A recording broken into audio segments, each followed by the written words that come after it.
rappelle que des années après Hay Davis, mais avant Guy Montana justement, vous savez, de arrêter de dire des mémoires. On ne sait pas si c'était lié avec cette histoire ou non, parce que c'était pas exactement à ce moment, c'était un peu plus tard, mais de arrêter de dire des mémoires. Ça, c'est un fait. À part quelques exceptions, le Rebbe a dit des mémoires, mais sinon le Rebbe a dit arrêter de dire des mémoires de manière régulière. Est-ce que c'était lié avec cette histoire d'Hay Davis? Personne, bien sûr, bien étant immédiatement, on ne sait pas à nous pourquoi, on ne comprend rien, mais bon, ça c'est le fait. C'était un Hay Davis, je ne sais pas si c'était Tafshinun, Tafshinun, je ne sais plus. Il y avait un chassid, c'est de Chélit, qui était assis avec un Hay Davis. Et lui, il a commencé à parler qu'il faut qu'on commence à écrire au Rebbe, que le Rebbe commence à nouveau à dire de ma mort. Il a rajouté, c'est bientôt Yud Shvat. Peut-être qu'il faut écrire au Rebbe avant Yud Shvat, que Yud Shvat, le Rebbe dirait un Maimer. Bon. Il y avait un autre juif, aussi un chassid de Chélit. Après que l'autre parlait pendant un certain moment, certainement ça devait voir le mérite, c'est mon rêve. Qu'est-ce que tu parles? Je comprends pas, c'est Hay Davis. Hay Davis, il faut parler sur le Rebbe dirait de Maimon.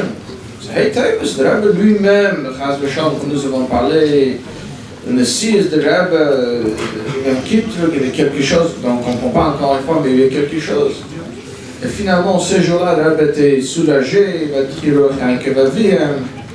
Qu'est-ce qu'on va parler sur le Maimorim? Bien Maimorim, Nish Maimorim, mais Hay Davis se lie avec le Rebbe lui-même. Et l'autre, Hay Davis, il a dit, qu'est-ce que là? Tu as raison. Je me rappelle de cette histoire, pourquoi? Parce que j'étais un peu. C'est un monsieur qui demandait que le Rebbe dit, non, mais bien sûr, c'est très facile pour des gens en Ocean. Maimorim, Nish Maimorim, oui Maimorim, pas Maimorim. Qu'est-ce que ça nous dérange? Il n'y a pas. Bon, s'il s'agit de quelqu'un comme ça face à lui qui dit ça, non.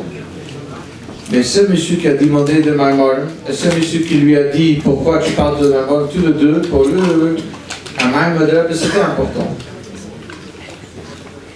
On raconte, il y a un livre qui est sorti il y a un an, un peu plus, qu'on appelle Samarkand. Si beaucoup ici, ça nous intéresse. Bon, c'est une histoire, si vous voulez, de Marteres, de chassidim qui sont restés en Russie après le grand exode 1947. La majorité d'Anash, de chassidim de Russie, ont quitté la Russie. Il y avait un petit pourcentage, mais plusieurs familles de chassidim qui sont restés encore enfermés dans cette grande prison. Et pendant encore une quinzaine, une vingtaine d'années, étaient là et qui devaient se battre.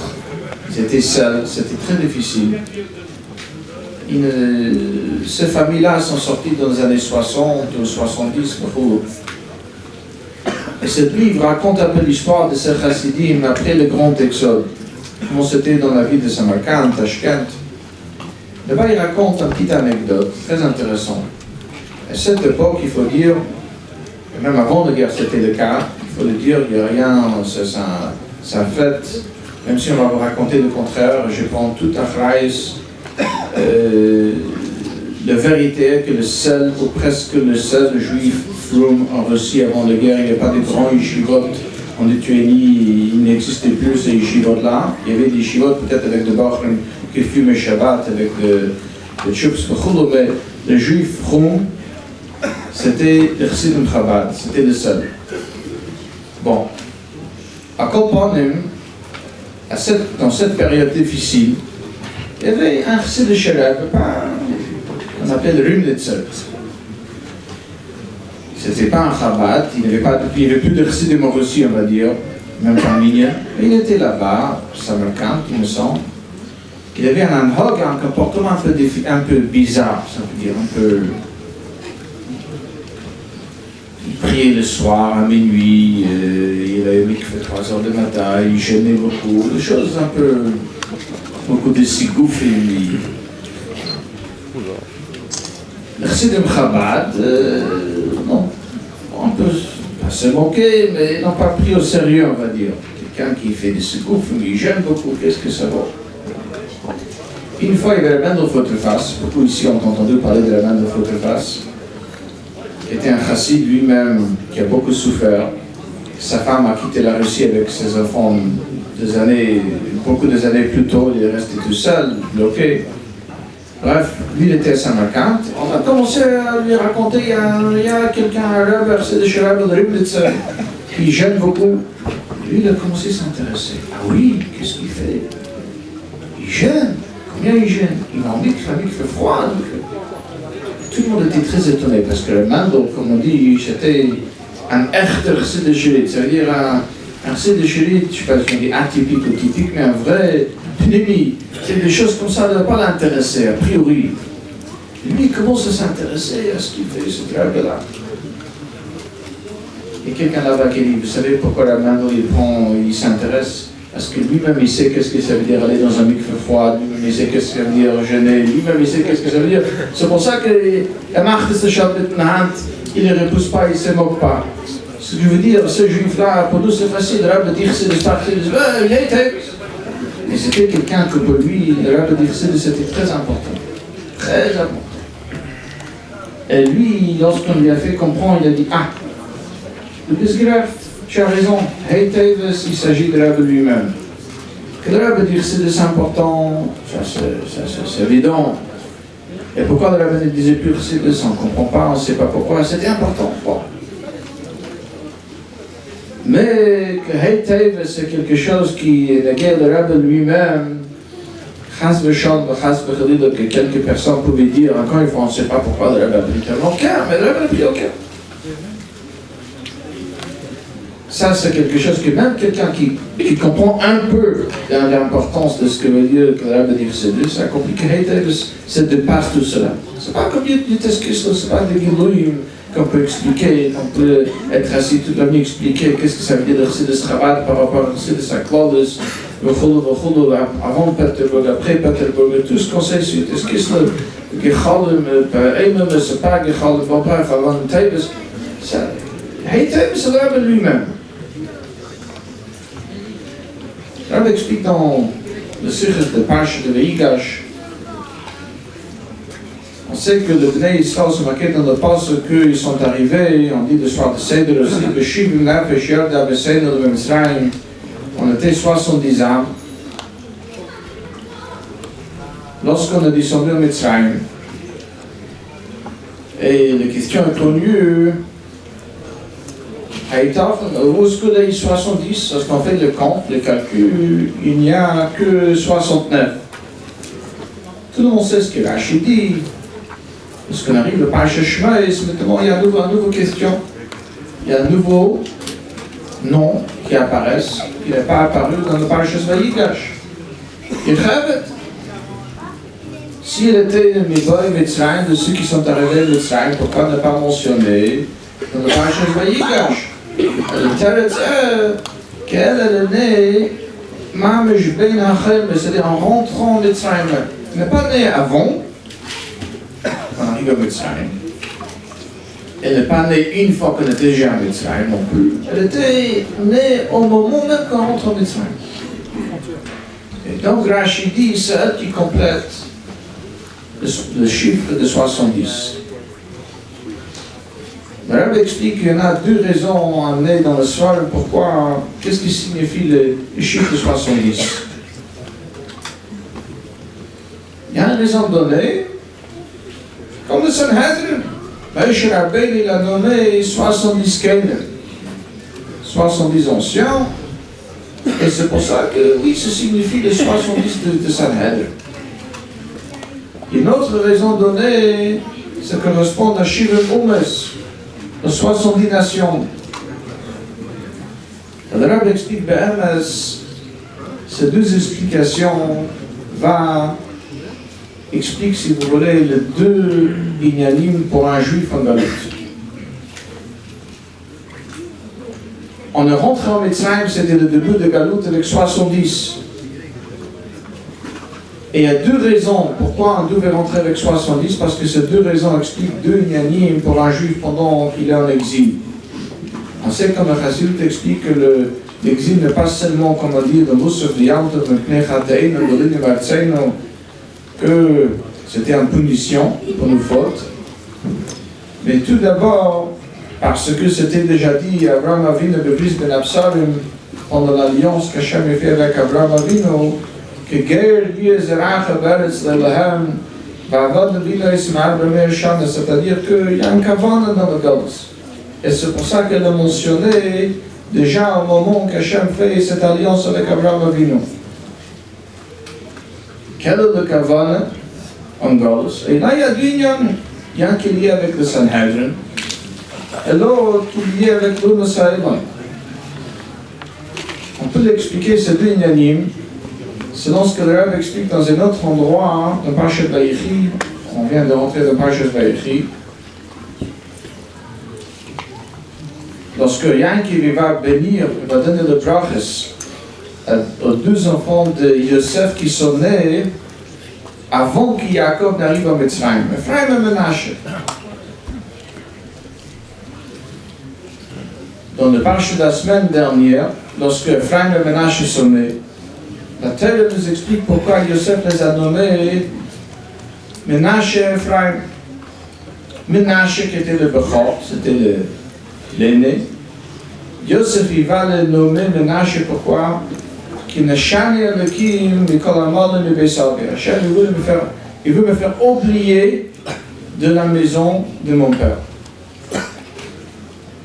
Ça c'est la première chose qu'un juif il doit faire attention en Galout, c'est de préserver son identité, ne pas chas v'shalom s'assimiler, mais plutôt de garder son identité. Quand on regarde son enfant juif, qu'on verra que lui c'est un enfant, un petit enfant de Yankov Avinu, de Yitzhak, d'Avraham, de Jacob. Et ça c'est Menashe. Menashe c'est sur le défensif. Il faut se préserver, il faut se sauvegarder. Mais le Galus fait pas seulement qu'il faut.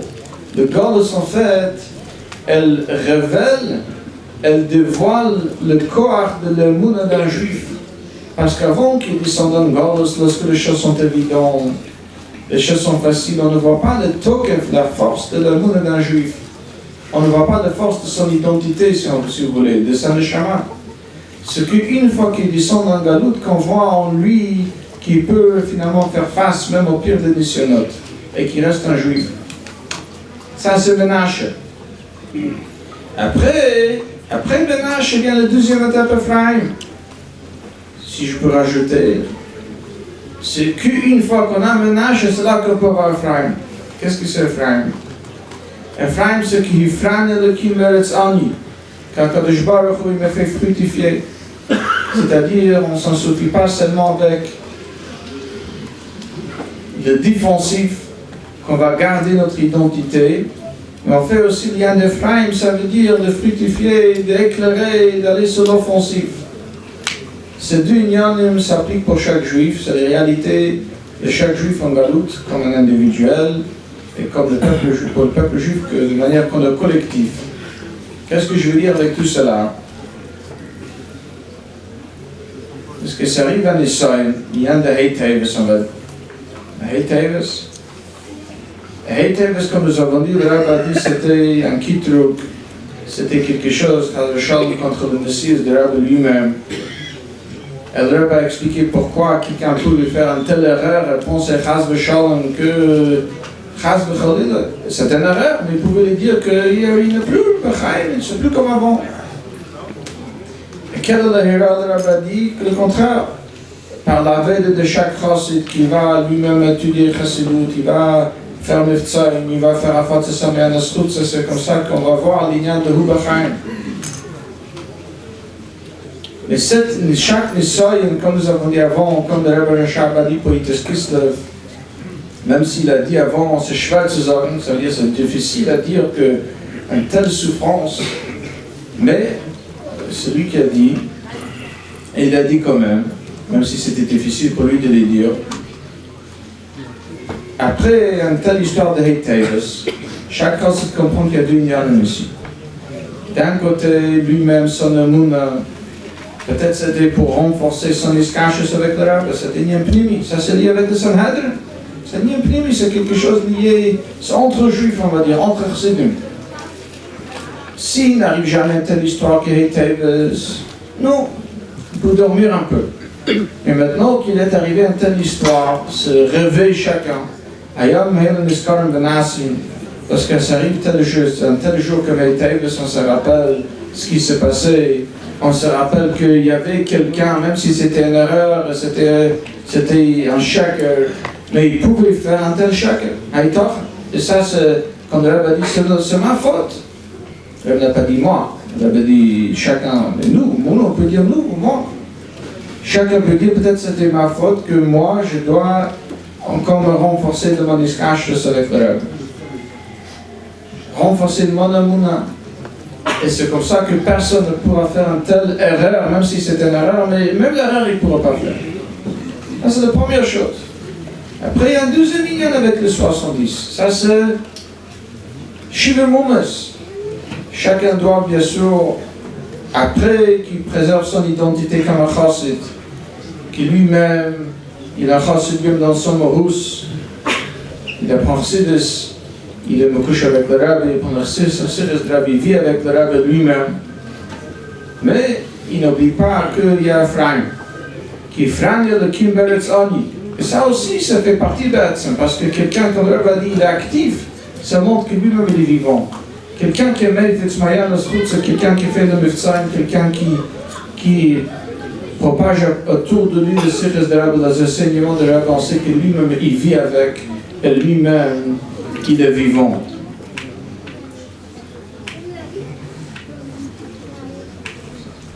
Bon, Dieu fasse que cette fabrique, finalement, dit chez nous, il y a le Bchein, il me semble que mon frère devait venir ici faire cette conclusion. Je ne sais pas s'il est là, mon frère m'a dit. En tout cas, les jours d'Heiteves ne doivent pas, Chas v'Shalom, nous laisser indifférents. On va acheter des Sfarim, c'est une erreur de Rabbe, évidemment, que chacun doit accomplir. Mais sans suffire avec l'acquisition d'un Sefer, peut-être on a un peu passé aux côtés de qu'est-ce que ça veut dire Heiteves, le lien que le Rabbe lui-même, il y avait un Kitruk. Cette Kitruk était élevée, quand le Rabbe lui-même a dit cette Kitruk, malheureusement, elle était possible parce que peut-être nous-mêmes, on n'a pas fait assez de notre iskachus avec le Rabbe et notre afot Samayat Aschut. Donc cette problème est fait. Le Bchein peut-être cette ligne que chacun doit rajouter et avec soi-même dans son amour, dans son iskachus avec le Rabbe, aussi le lien d'afot Samayat Aschut. L'chaim.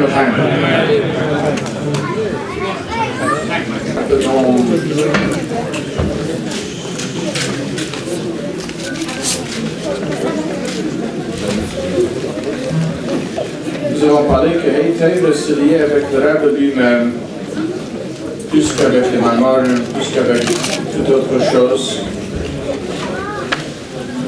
Juste comme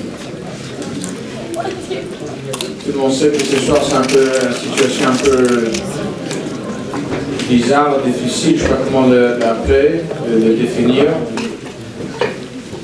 Bien sûr, ce n'est pas le moment de faire de spray, de me voir, c'est Heiteves, ce n'est pas du tout le ligne. Juste dire un petit, parce qu'on a raconté une petite histoire que j'ai entendue de Barlamais lui-même. Ça m'a beaucoup touché. Je pense que c'est toujours lié avec l'Inyan de Heiteves.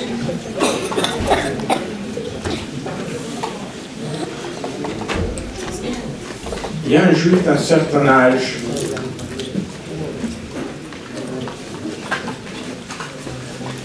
pris dans la choule où je prie tout le Shabbat, à la rue Brooklyn. Je savais depuis longtemps que lui, c'est quelqu'un, même si aujourd'hui n'est pas du tout Chabad, va dire, c'est un juif traditionnaliste, un peu plus que traditionnaliste, le Shem Shabbos, Kashus, le Cholo. Et je savais que lui, il avait un lien, et que lui, il est devenu froum grâce à mon beau-père, il y a déjà une quarantaine d'années, un peu plus. Et c'est que le dernier moment qu'il m'a raconté cette histoire,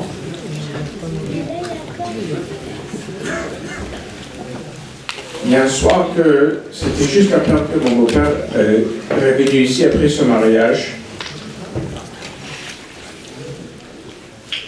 Il faisait des portes à porte apparemment, et il a troqué sur sa porte. C'est un nom ashkenaz, juif, je ne vais pas dire le nom ici évidemment, mais il a dit, je suis ici, voilà, je suis à Lubavitch, bon, bref, il essaie de rencontrer des juifs. Et ce juif me raconte à l'époque, je n'étais pas du tout croyant, je suis marié avec un juif, mais tous mes frères, malheureusement, ce n'est pas leur cas. Et il y a un jeune homme qui est là, qui troque à la porte. Je l'ai laissé rentrer. Et on a discuté longuement. Moi, je lui ai dit que je ne crois pas du tout. J'ai aucune croyance. Je ne crois pas dans tout cela. On a passé par la Shoah, etc., etc. Il faut dire qu'entre parenthèses, ce juif, c'est un descendant d'une famille chassidique polonaise très importante.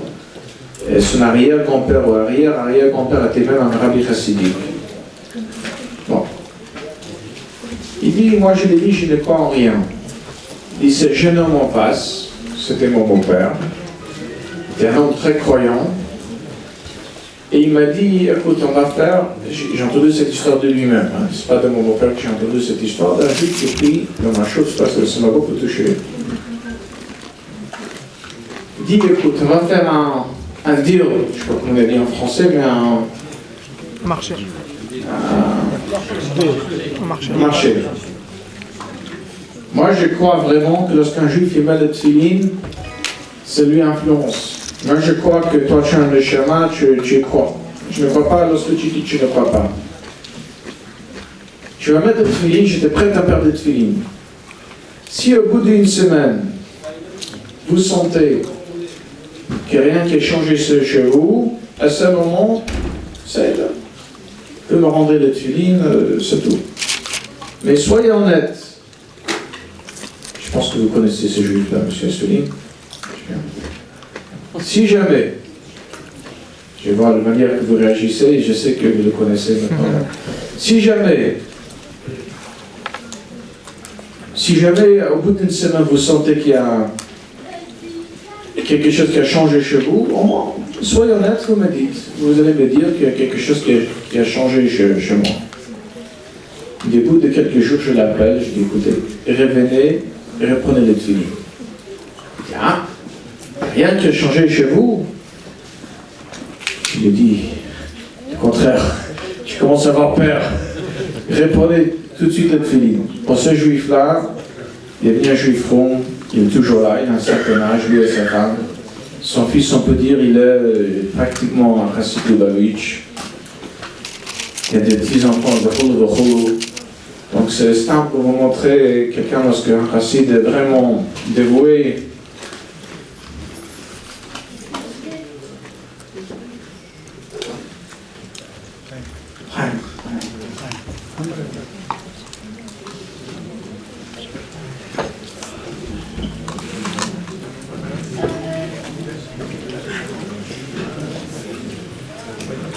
Avec l'accord de M. Chikli, on peut dire de Bechein que chacun s'améliore dans son iskash avec le Rebbe.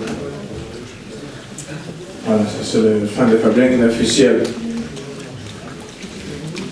Die we daarvoor maken naar Brach Achrenen, dan is vergessen maken naar Brach Achrenen.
Il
n'y a pas de travail.